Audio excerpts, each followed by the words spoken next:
Building a new garden can seem overwhelming. There's a lot of information, there's a lot of different ways you can build your garden, and there's a lot of people with a lot of opinions about the best way to do it.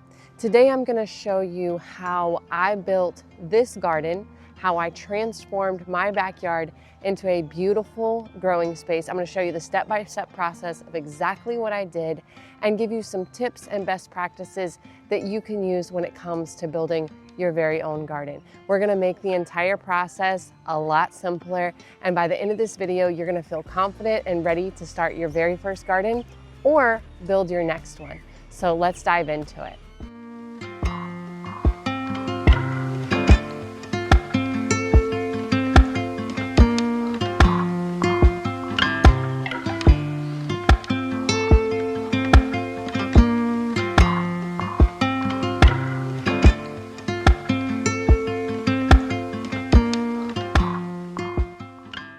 The very first thing to consider when it comes to building your garden is where you're going to put it. Now, I created an entire video on this that dives into it a lot deeper than I'm going to right now, right here. I'll leave that video on the screen for you to check out. But basically, you want to choose a location that gets a decent amount of sun. So what I did was I came out several times throughout a week at different points during the day to see how the sun hit this space. And you want to keep in mind shadows. You want to keep in mind, how the shadows fall in that space. You want to keep in mind how much sun the space actually gets. So most of your plants are going to need a minimum of 6 hours of full sun per day. And then they could handle some shade or some dappled sun after that. The next thing you want to think about when it comes to location is keeping it flat. I have, again, in that video, I kind of talk about my experience with growing like on a slightly sloping hill and how that didn't work out very well, but I made it work.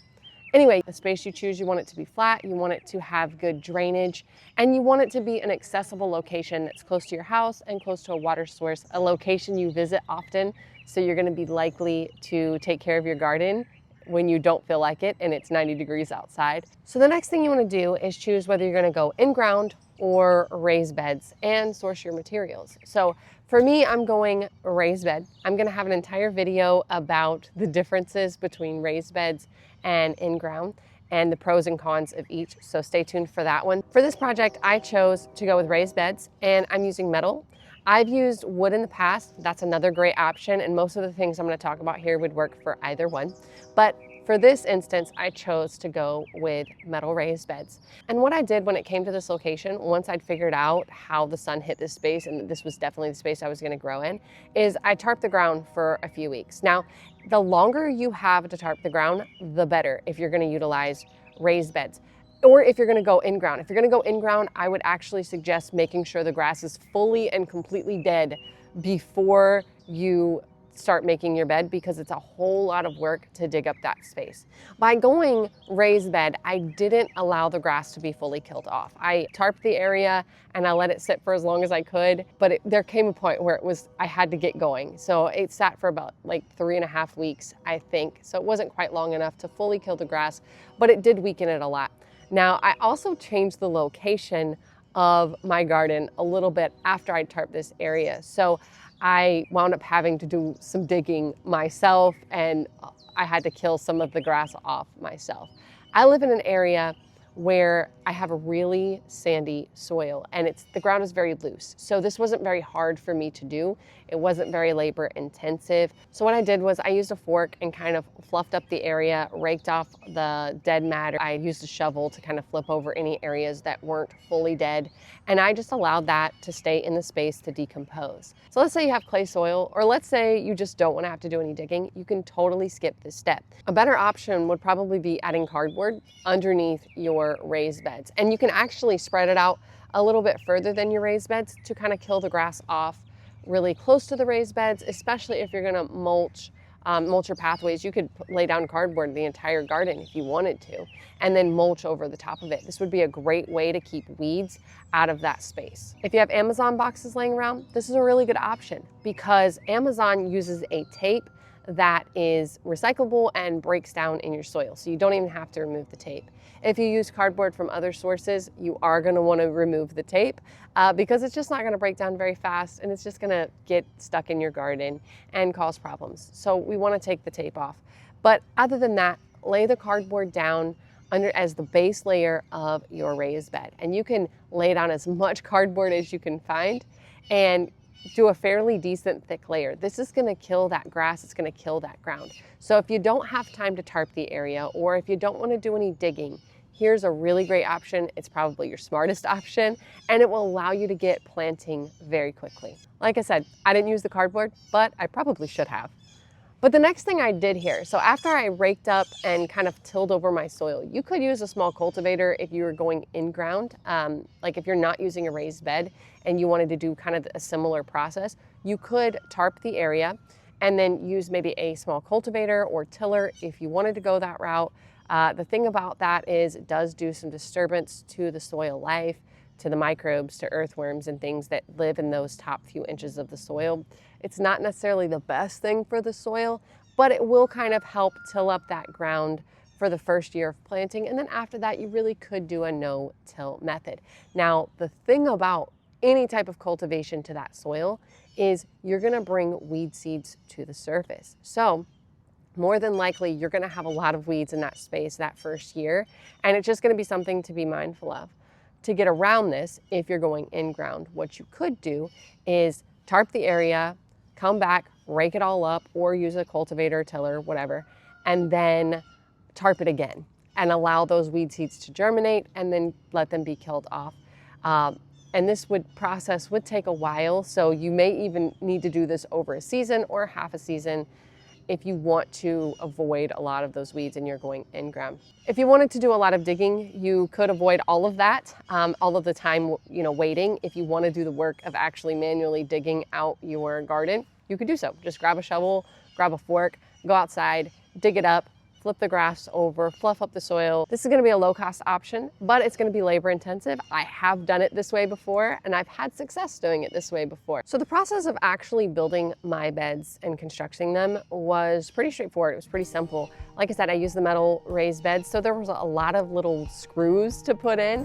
But once I got it together and once I got a rhythm and kind of figured out exactly how everything went together, it didn't take me that long. There were a lot of screws, there were a lot of little pieces, but it was something I did pretty much over a weekend. And it wasn't like I worked 8 hours a day, Saturday and Sunday. I worked a few hours Saturday, worked a few hours Sunday, and I think I worked a few hours the following weekend to just finalize everything. So it took a little bit of time, but it wasn't hard, it wasn't difficult, and I chose 5 beds for this space, so I knew it was gonna take me some time to put them together. So the next step in the process for me was adding leaves to the bottom of the bed. Now, I did this for a couple of reasons. One, leaves are easy to source for me. I have a lot of trees that are throwing leaves on the ground, and I'm trying to rake them up anyway, so it just made sense to put them in my beds. Leaves are a really great source of organic matter that's going to decay pretty quickly and actually turn into compost. It's going to turn into something that's good for your plants and good for the soil life. So I added as much leaves to the bottom of the bed as I could. I found some small sticks. My beds are 12 inches high, so I had a little bit of space to play with, but if you had really tall raised beds and you wanted to go with something that's a few feet high, then you could use even logs or large branches or wood chips or anything like that that's going to take up a lot of space. You really only need about 6 to 8 inches of decent soil for your plants to thrive in. Pretty much everything below the top 6 inches of your bed, you can fill with whatever organic material that's gonna break down that you have. Grass clippings are a good idea. Now, put those really deep if you use grass clippings, but any type of shredded up hardwood, any type of logs, sticks, any of those things if you have a tall bed. With mine, because it's not tall, I needed things that would break down quickly. So you just kind of think about this. Like, think about, okay, well, I can fill the bottom 6 inches with whatever, but it needs to be able to break down quickly. It needs to be able to decompose in place fairly easily. I've heard a lot of people put straw in, and it acts as like almost like it holds the water and releases the water into the soil when the plants need it. This might be a really great option to put on the bottom of your beds if you have something like a 12-inch bed to hold that water until your plants need it. that's a really great option if you want to try it. Something I may try eventually in the future. So after layering my leaves, it was time to add the soil. Now, people get really, really nerdy when it comes to soil, and for good reason. Soil is probably the most important component of our garden besides the sun and besides water. So you want to take your time and put your energy into making a decent soil. I'm going to tell you there are a lot of options that you can do this free. There are a lot of options. If you have some time, you can pile this thing up, pile up your bed with leaves and sand and kitchen scraps. And over time, that will break down. You can even add wood chips and whatever, and that will break down and it will make a beautiful soil medium to grow in. Now there are other options. You can be resourceful and find maybe some of your native soil, fill up quite a bit of the bed with your native soil, and then just maybe add compost on the top few inches. You could do something like that. That would save you a lot of money. And you'd still have to put some inputs like the bagged compost or compost you get from a local supplier. But you could fill and do a lot of it with your native soil and then just have to add a little bit of compost on top of it. I'm going to be very transparent with you and tell you that I did not do that. I fluffed up that bottom layer of the soil, I threw the leaves on top of it, and then everything else from there was bagged. Now, because I did it this way, it did cost me a little bit of money.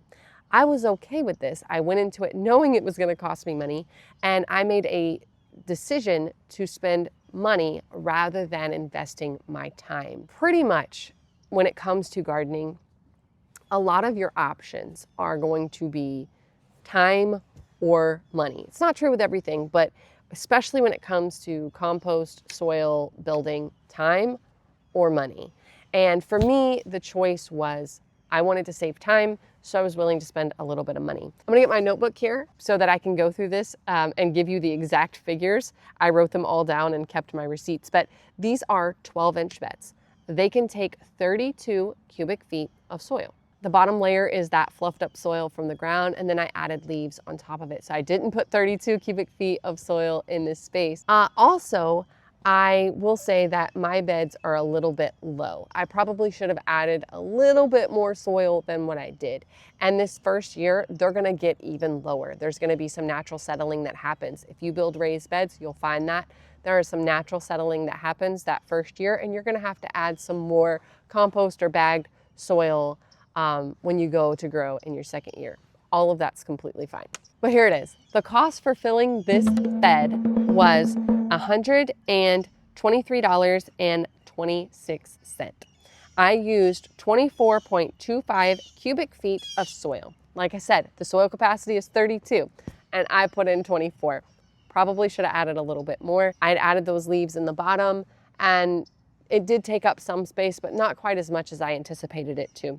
So I will have to come back through my next planting and I'll add some compost on top of this. And here's what I filled it with. So I started with the bagged products I used an organic topsoil. A lot of people will mix their topsoil, their peat moss, or coconut coir. You can use coconut coir. I use peat moss because my daughter's actually allergic to tree nuts. I've never used coconut coir because I don't know how it'll affect her. So I do go with peat moss. I will say that there's some issues when it comes to how peat moss is sourced that I don't necessarily love, but it is a better option for me than coconut coir just because of my daughter's allergy. But a lot of people will actually mix their topsoil, their peat moss, and their compost all together and then fill their raised beds with that. I've done that in the past. It works out great. I actually tried something new this year because I didn't want to do the work of mixing it, to be honest with you. And also, it just kind of occurred to me that because of what I deal with, I have very sandy soil. The nutrients are going to drain out of the soil. They're going to leach out of the soil pretty easily. So what I wanted to do was layer it instead. So I started with the topsoil and I put organic topsoil at the bottom. I bought 15 bags that were 0.75 cubic feet each. That they were each $3.18. So it cost me a total of $47.70 for the topsoil. Like I said, I went with the organic option. You can get cheaper options than that. So I layered that on top of the leaves. The next layer I put in was 4 cubic feet of peat moss. that was $30.66. Each bag of peat moss for me was $23, and that had 3 cubic feet in each bag. So I used a bag and then a partial of another bag to make it about 4 cubic feet of peat moss. I layered that in. I mixed it maybe a little bit in the top layers of the topsoil, but I didn't do a whole lot of mixing.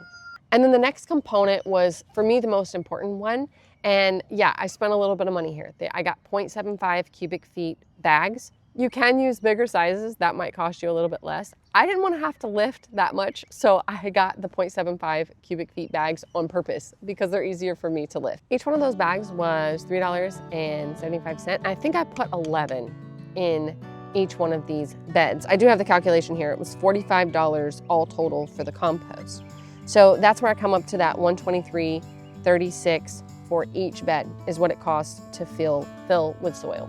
So once I do the next round of planting in here, I'm gonna add some more compost. I used an organic mushroom compost. It's absolutely beautiful. It smelled amazing. Oh, it was wonderful. But I used that organic mushroom compost. And then on the very top layer of this, I did add that like a fine layer of the peat moss. This is where I get that there was 4 cubic feet of peat moss in this space. I layered down 3 cubic feet, and then on the top layer is another cubic feet of peat moss. I threw that down on the top because it will help with my seeds germinate, and it will help with the water retention to keep water and moisture in this bed until I get it mulched, which I plan to do once my plants are established. If you are going the in-ground route, I would suggest using still some compost or some type of amendments.